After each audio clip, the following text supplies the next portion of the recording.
మనకి ఎల్లప్పుడూ ఐశ్వర్యం లభిస్తూనే ఉండాలంటే, దరిద్రం అనేది లేకుండానే ఉండాలంటే, ఎప్పుడూ డబ్బులు బాగా వస్తూనే ఉండాలంటే మన ఇంట్లో కొన్ని వస్తువులు ఉండాలని పరిహార శాస్త్రంలో చెప్పడం జరిగింది.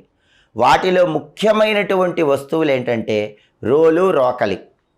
ఎందుకంటే రోలు అనేటటువంటిది పార్వతీదేవి స్వరూపం, రోకలి అనేటటువంటిది పరమేశ్వర స్వరూపమని ప్రామాణిక పరిహార శాస్త్రంలో చెప్పారు.